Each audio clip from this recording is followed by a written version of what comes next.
As one family, let us begin our celebration with our act of faith in the name of the Father, and of the Son, and of the Holy Spirit. Amen. The grace of our Lord Jesus Christ, and the love of God, and the communion of the Holy Spirit be with you all. And with your spirit. My dear friends, coming together as God's family, with confidence let us ask the Father's forgiveness, for He is full of gentleness and compassion.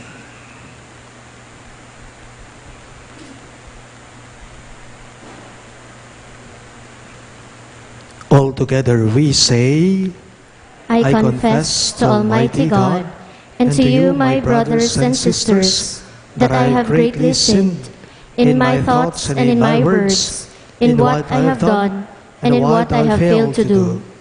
Through my fault, through my most grievous fault. Therefore I ask the Blessed Mary, ever Virgin, all the angels and saints, and you, my brothers and sisters, to pray for me to the Lord our God. May Almighty God have mercy on us, forgive us our sins, and bring us to everlasting life. Amen.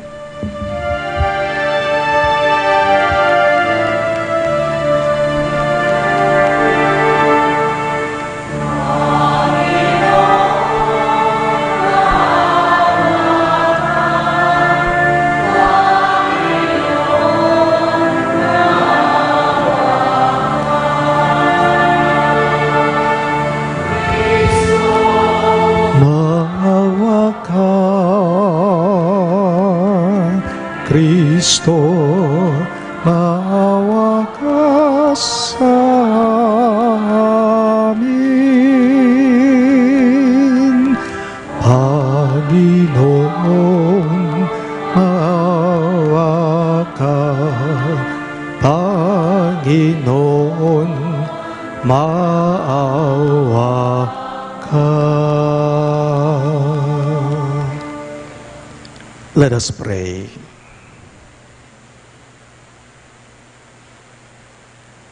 O God, who have commanded us to listen to your beloved Son, be pleased, we pray, to nourish us inwardly by your word, that with the spiritual sight made pure, we may rejoice to behold your glory.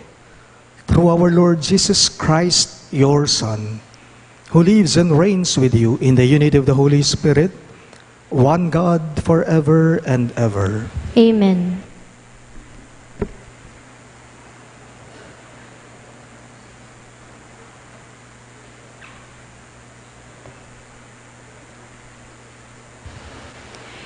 A reading from the book of Genesis. The Lord said to Abram, "Go forth from the lands of your kinsfolk and from your father's house to a land that I will show you. I will make of you a great nation, and I will bless you. I will make your name great, so that you will be a blessing. I will bless those who bless you, and curse those who curse you. All the communities of the earth shall find blessing in you." Abram went as the Lord directed him. The words of the Lord. Thanks be to God. For our responsorial psalm, let our response be, Lord, let your mercy be on us as we place our trust in you. Lord, let your mercy be on us as we place our trust in you. Upright is the words of the Lord, and all his works are trustworthy. He loves justice and right. Of the kindness of the Lord, the earth is full. Lord, let your mercy be on us as we place our trust in you. See, the eyes of the Lord are upon those who fear him, upon those who hope for his kindness, to deliver them from death and preserve them in spite of famine. Lord, let your mercy be on us as we place our trust in you. Our soul waits for the Lord, who is our help and our shield. May your kindness, O Lord, be upon us, who have put our hope in you. Lord, Let your mercy be on us as we place our trust in you.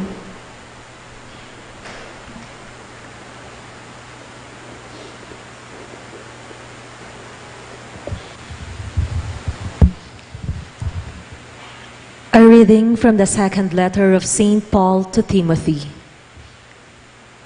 Beloved, bear your share of hardship for the gospel with the strength that comes from God.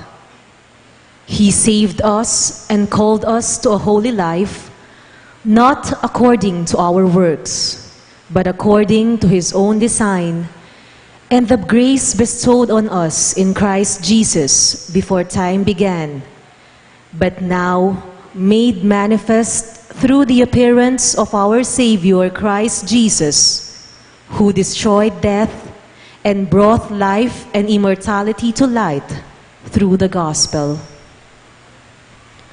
The word of the Lord. Thanks be to God. We all rise to honor the Holy Gospel.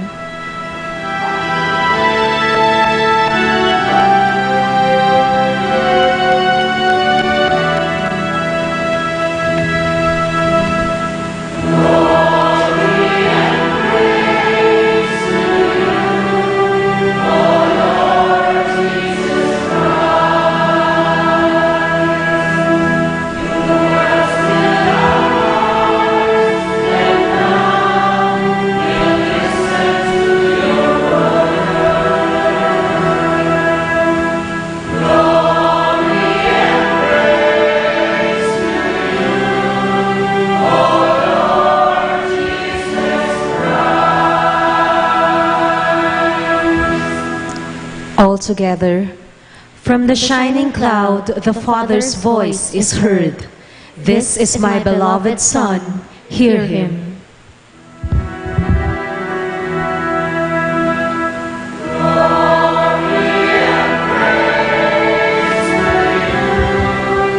O Lord Jesus Christ.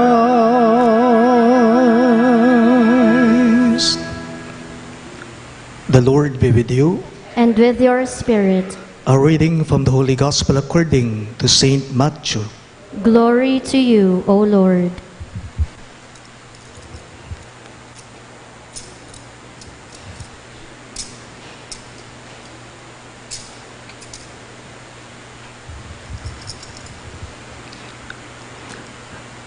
Jesus took Peter, James, and John his brother, and led them up a high mountain by themselves.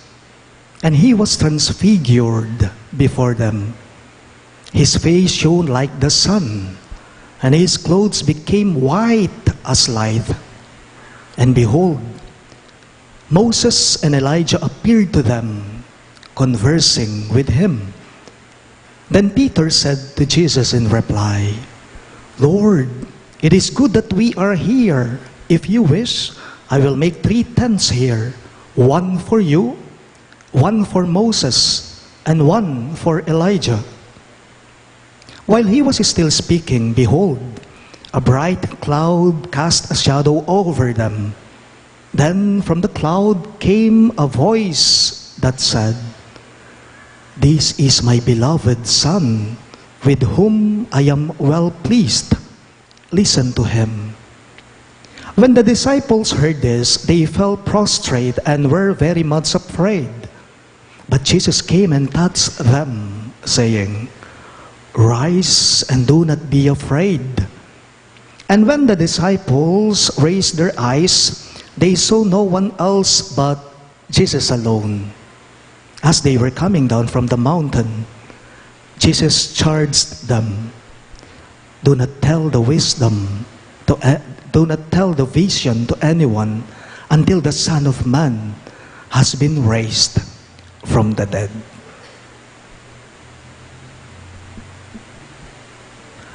Sisters and brothers in Christ, the good news of our salvation. Praise to you, Lord Jesus Christ.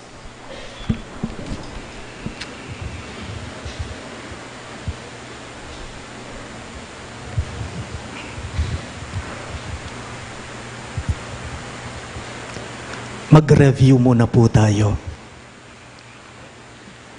Let's have a review first Last Sunday, we celebrated the first week or first Sunday of Lent. And the gospel then was about temptation. Jesus was tempted by the devil in the desert.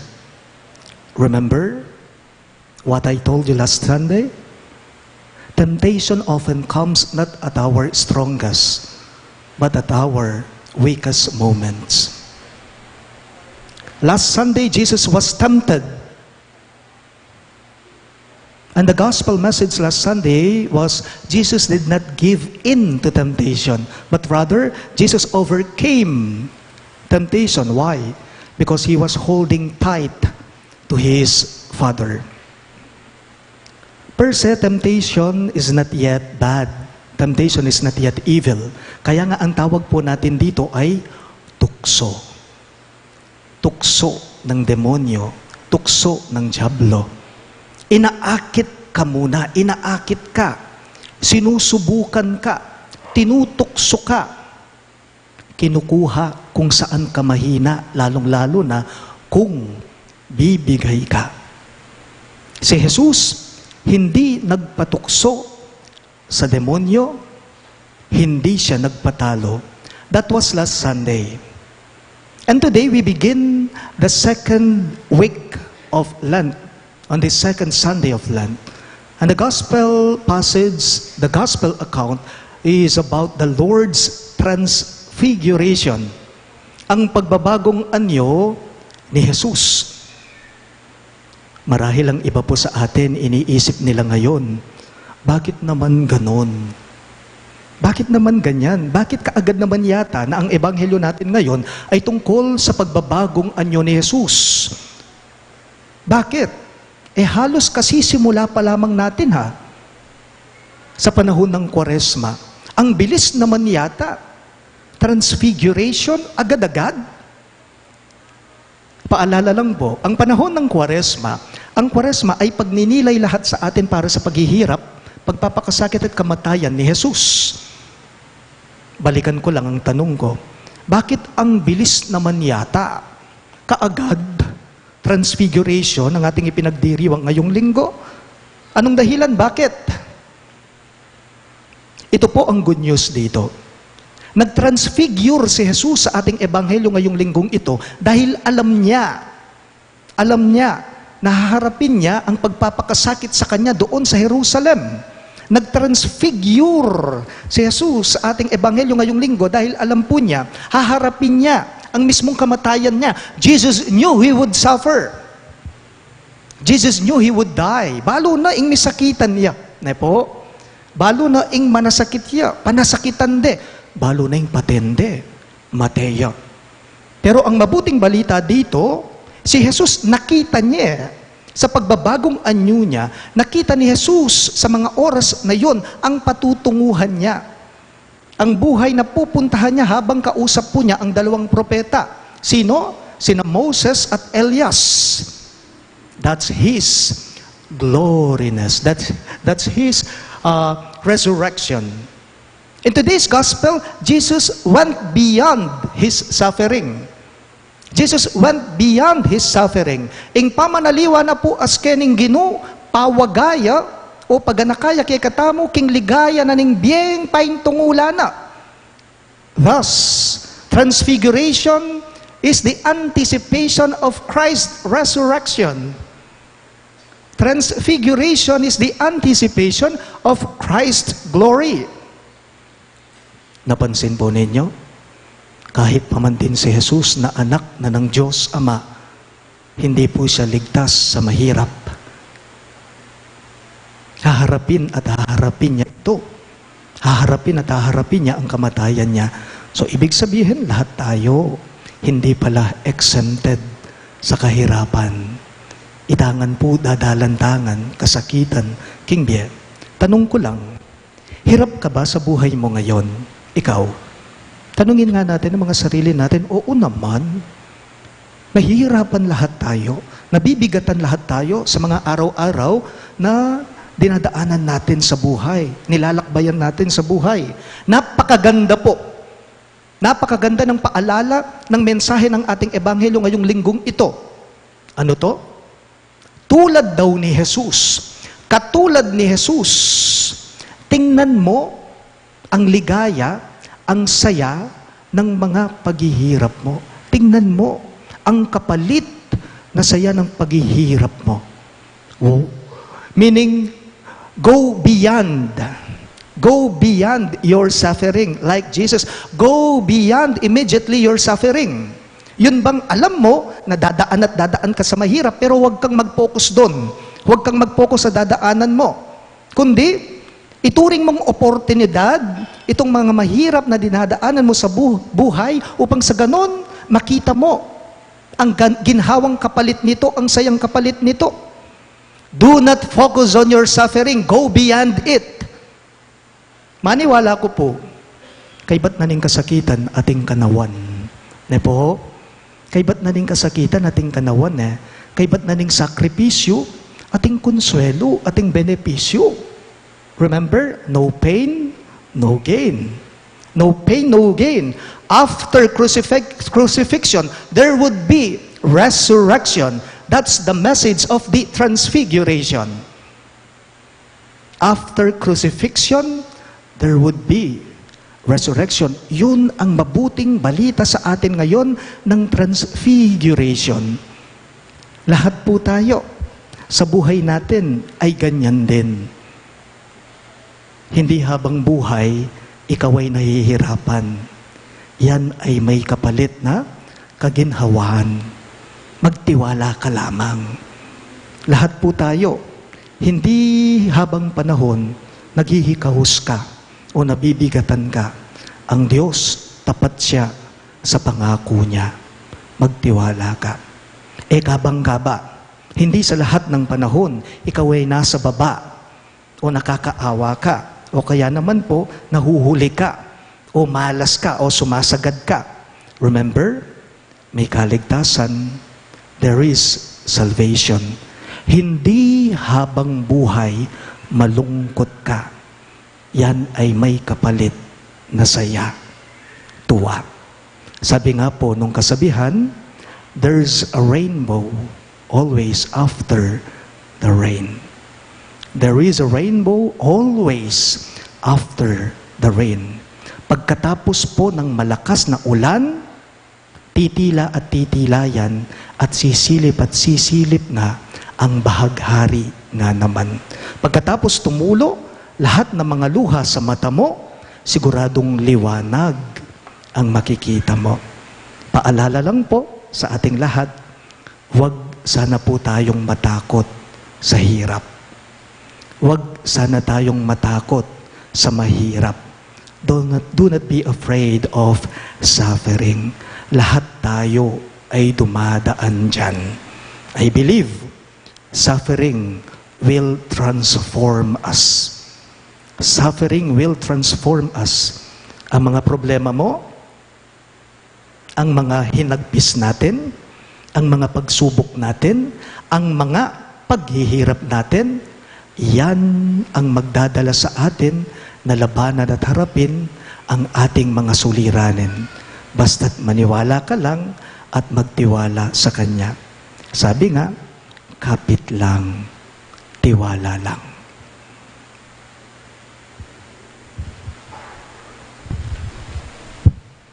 We shall now be witnessing the induction of the CFM officers.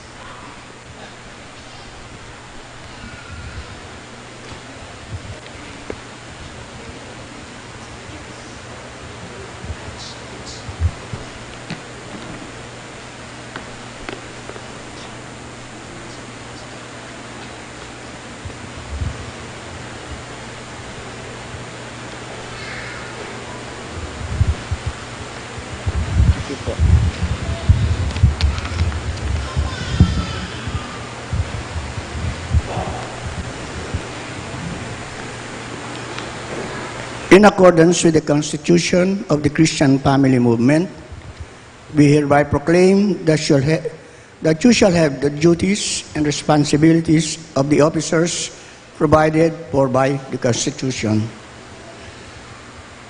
Your Reverence, We are here gathered to induct the newly elected unit officers and coordinators of the Christian family movement in our parish. Allow us, therefore, to present to you the following.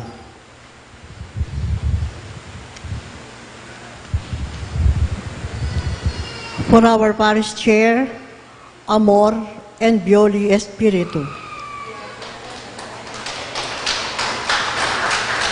Assistant Parish Chair, Fred and Baby Ibarra.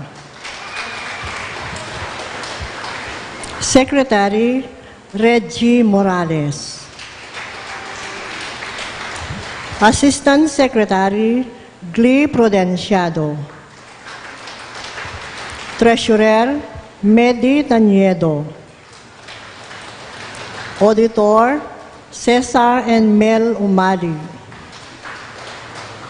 Formation, Bert and Angie Bautista.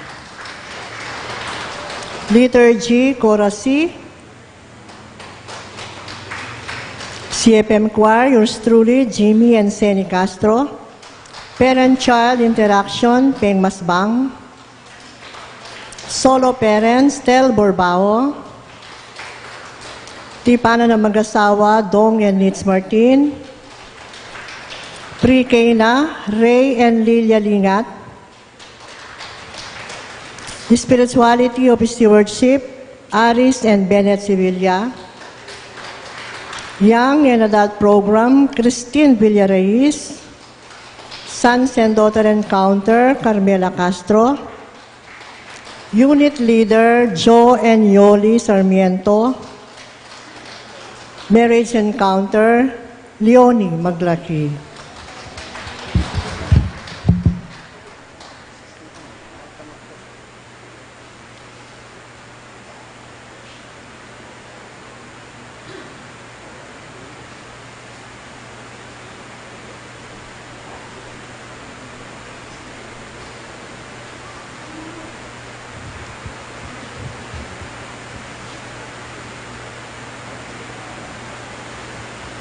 My dear CFM, do you promise to abide by the charisma, vision, and mission of the Christian family movement of the Philippines?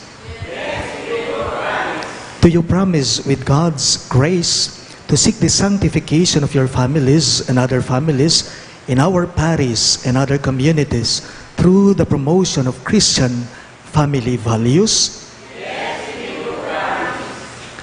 Officers and coordinators elect, do you promise to perform your duties to the best of your ability for the glory of God and service to your Holy Mother, the Church?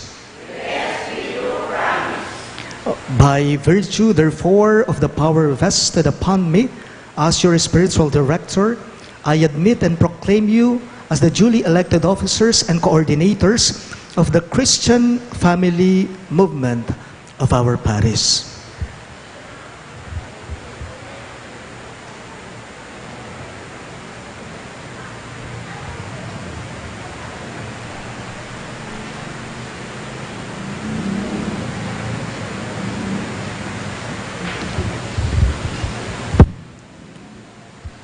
Please hold your lighted candle with your left hand. Raise your right hand and recite the CFM pledge. Remember, we are pledging our services to Christ, the light of the world. All together. By the grace of our Heavenly Father, in the presence of our Lord Jesus Christ, we, Amor and Bioli, swear to do our duties as parish chair couple. Dedicate ourselves to the mission and vision of CFM, be authentic witnesses of Christ's love in all areas of our daily lives, promote and support the duties of the family as defined in the Familiars Consortio, serve the Church, the Archdiocese of San Fernando, in the Commission on Family Life and the basic ecclesial communities, align our programs with pastoral priorities of the Church. So help me God. Dear friends in Christ, let us now pray with confidence to the Father to bestow His blessings to these couples, solo parents, as officers and the youth of the Christian family movement of the Philippines. Let us pray. Merciful Father, bless these families, these officers. May they faithfully serve our parish, strengthened by the frequent reception of the sacraments, especially the Holy Eucharist. May they come at last to the banquet of heaven. We ask all these through our Lord Jesus Christ, who lives and reigns with you in the unity of the Holy Spirit, God forever and ever.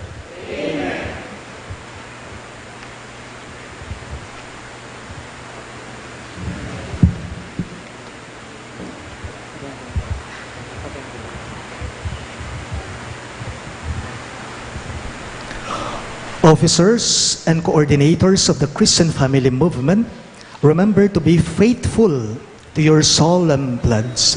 May Christ, our supreme leader, and our Blessed Mother enlighten, help, and bless you. In the name of the Father, and of the Son, and of the Holy Spirit. Amen. As a sign of our acceptance to our newly inducted officers of the CFM, let us all give them a round of applause.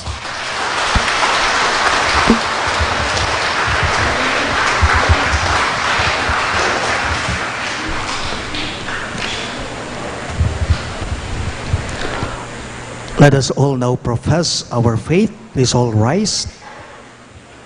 I believe in one God, The Father Almighty, maker of heaven and earth, of all things visible and invisible. I believe in one Lord Jesus Christ, the only begotten Son of God, born of the Father before all ages, God from God, light from light, true God from true God, begotten, not made, consubstantial with the Father. Through him all things were made. For us men and for our salvation, he came down from heaven, and by the Holy Spirit was incarnate of the Virgin Mary and became man. For our sake he was crucified under Pontius Pilate. He suffered death and was buried, and rose again on the third day in accordance with the Scriptures. He ascended into heaven and is seated at the right hand of the Father. He will come again in glory to judge the living and the dead, and his kingdom will have no end.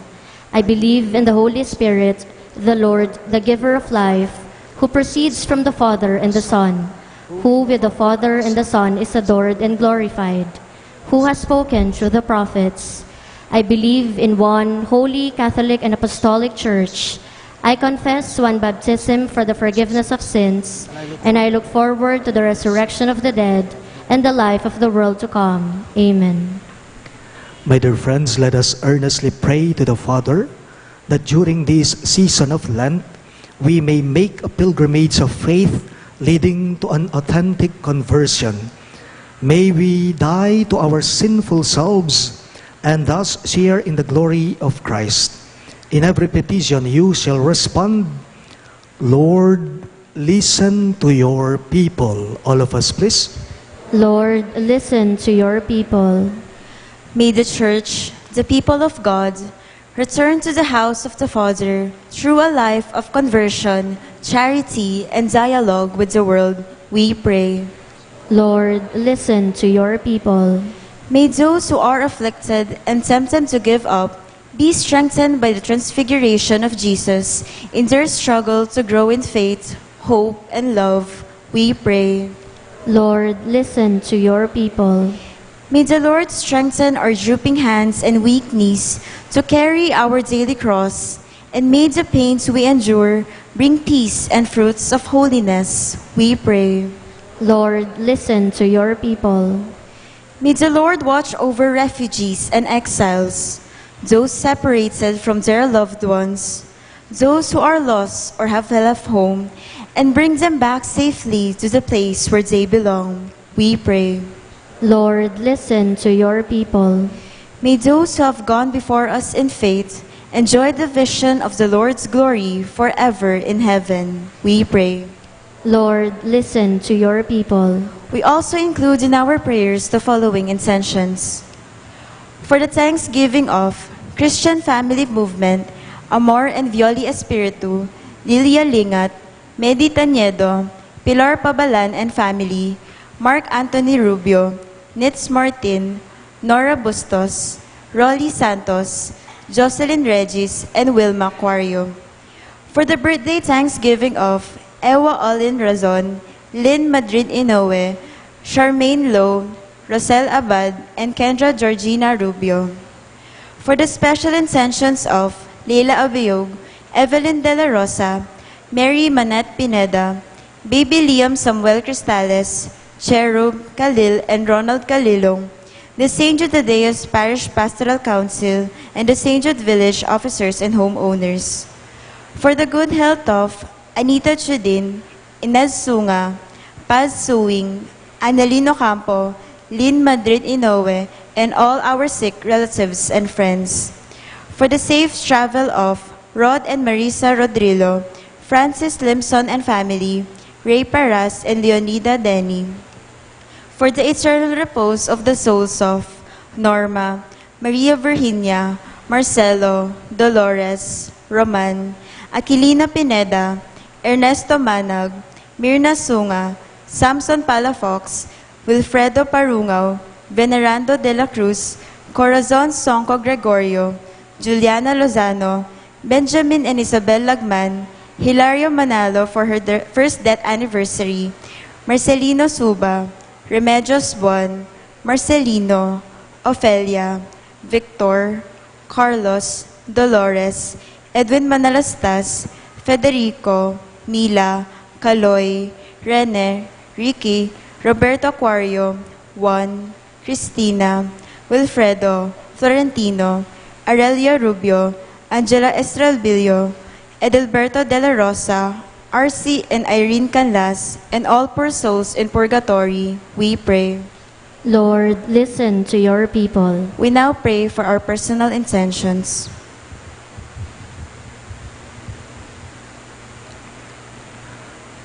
God our Father, give us the strength to follow Jesus even on the way of the cross, for beyond suffering awaits your glory.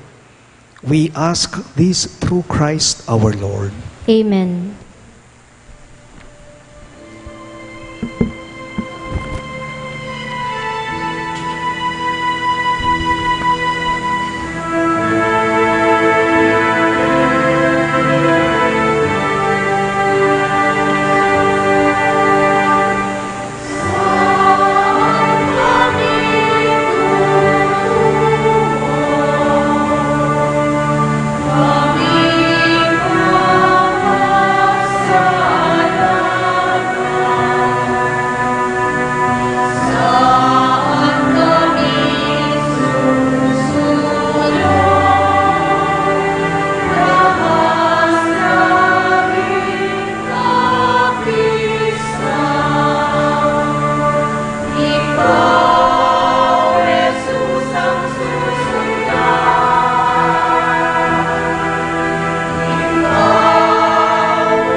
We all rise for the incensing.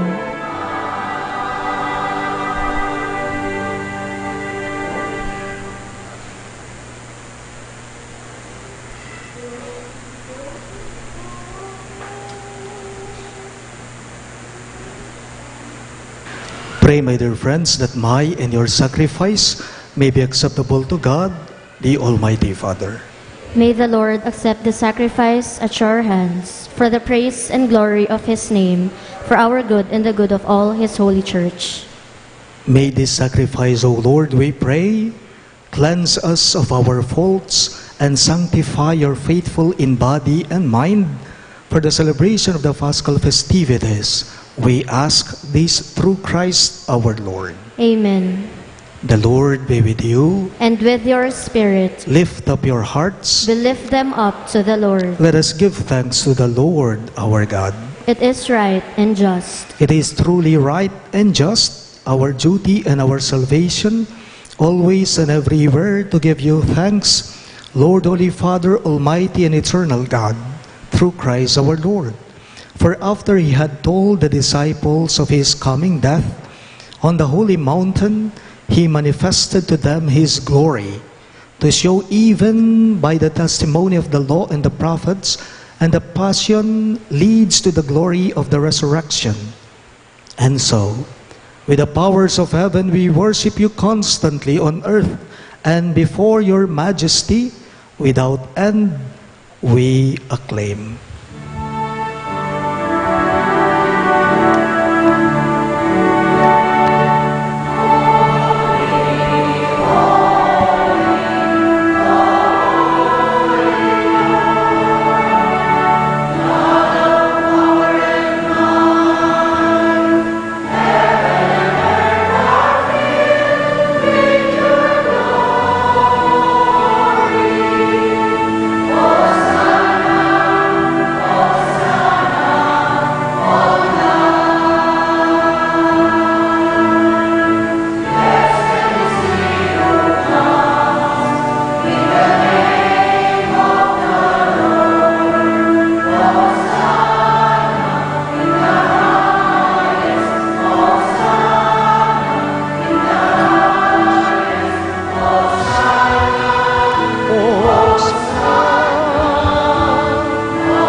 You are indeed holy, O Lord, the fount of all holiness.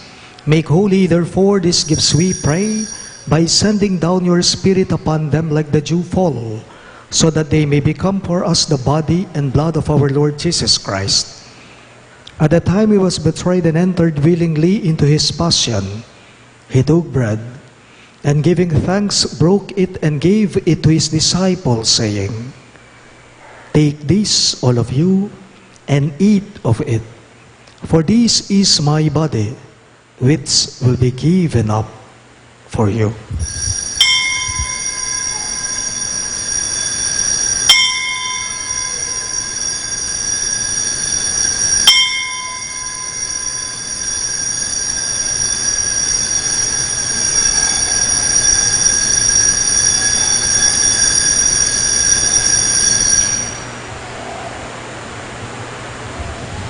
In a similar way, when supper was ended, he took the chalice, and once more giving thanks, he gave it to his disciples, saying, "Take this, all of you, and drink from it. For this is the chalice of my blood, the blood of the new and eternal covenant, which will be poured out for you and for many, for the forgiveness of sins. Do this in memory of me."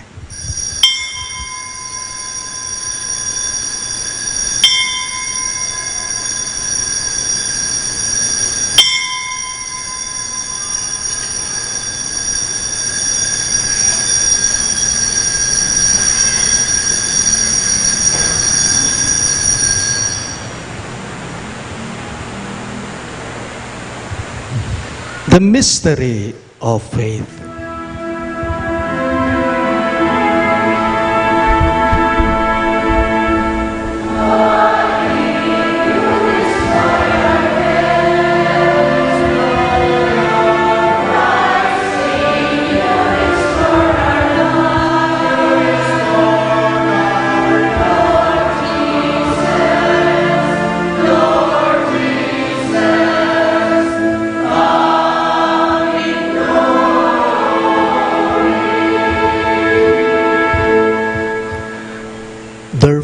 As we celebrate the memorial of his death and resurrection, we offer you, Lord, the bread of life and the chalice of salvation, giving thanks that you have held us worthy to be in your presence and minister to you.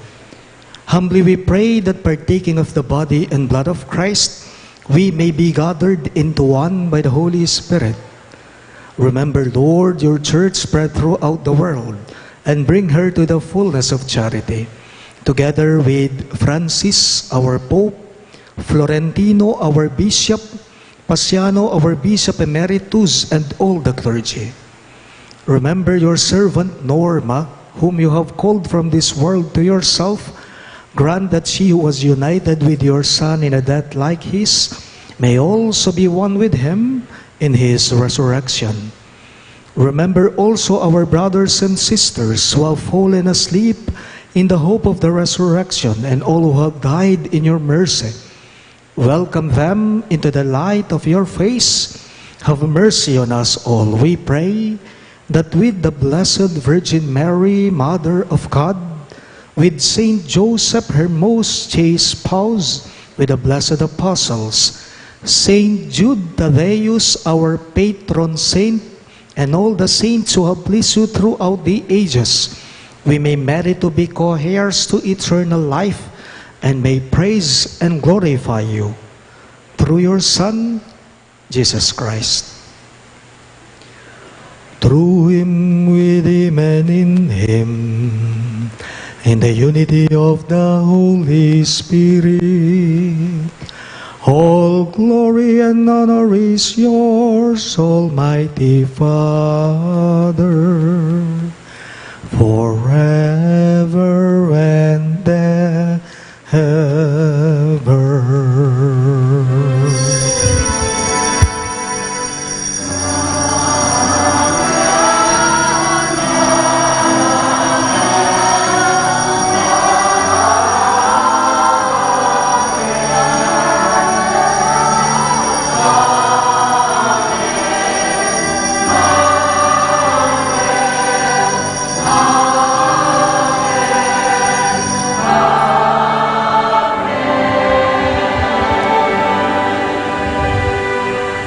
Let us now pray for the coming of the kingdom as Jesus taught us.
Deliver us, Lord, we pray, from every evil.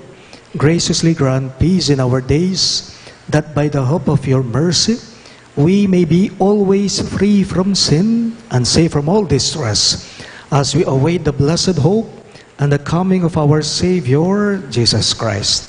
For the kingdom, the power, and the glory are yours, now and forever. Lord Jesus Christ, who said to your apostles, "Peace I leave you, my peace I give you," look not on our sins, but on the faith of your church, and graciously grant her peace and unity in accordance with your will, who live and reign forever and ever. Amen. The peace of the Lord be with you always. And with your spirit. Let us offer each other the sign of peace. Peace be with you.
behold Christ Jesus our Lord.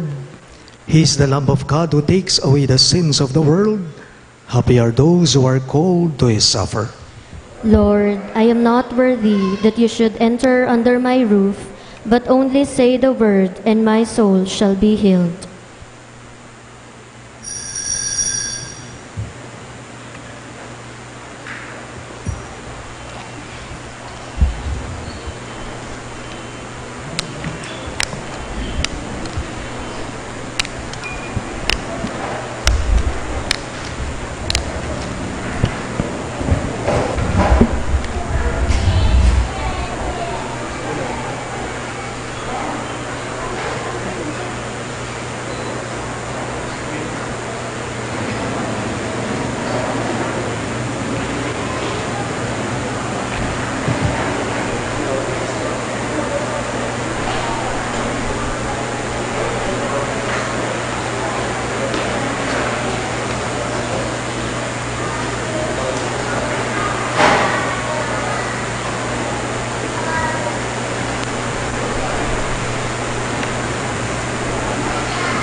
Let us pray.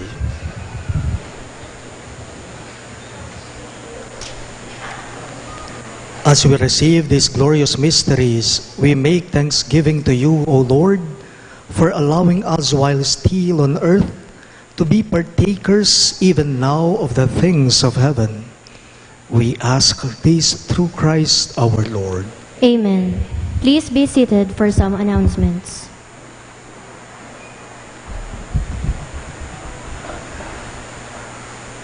Please be informed that the Parish Kumpisalan ng Bayan will be held this coming Tuesday, March 10. Priests from our vicariate will start hearing confessions at 5 o'clock in the afternoon. Let us take this opportunity for our spiritual cleansing and renewal, especially during this Lenten season in preparation for Easter. Our cluster Stations of the Cross and Holy Mass on Friday, March 13, will be at Cluster Phase 2A. The Stations of the Cross will start at 5 o'clock in the afternoon, followed immediately by the celebration of the Eucharist at 6:30 in the evening at corner St. Leo and St. Joseph Streets, Phase 2, St. Jude Village. Let us be one with our Cluster Phase 2A community in the observance of these Lenten activities. In this regard, there will be no Mass in the Parish Church on Friday, March 13. Lastly, St. Jude Thaddeus Parish is now in the process of recruiting members for the Amos, the media arm of our parish. May we therefore invite young men and women who are at least in high school or in higher level of education, or even graduates and professionals who have ample knowledge and experience in PowerPoint and other software presentation skills to join the Amos. The willingness to serve the Lord is another big plus factor to consider. Those interested may see any Amos member for assistance or register at the parish office. Thank you.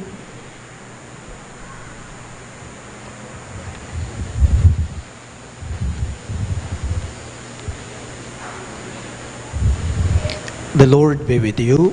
And with your spirit. Bow your heads and pray for God's blessing. May God, the Father of mercies, who has given you an example of love in the passion of His only begotten Son, grant that by serving God and your neighbor, you may lay hold of the wondrous gift of His blessing. Amen. So that you may receive the reward of everlasting life from Him, through whose earthly death you believe that you escape eternal death. Amen. And by following the example of His self-abasement, may you possess a share in His resurrection. Amen. And may the Almighty God bless you, the Father, and the Son, and the Holy Spirit. Amen. The Mass is ended, and our mission begins. Thanks be to God.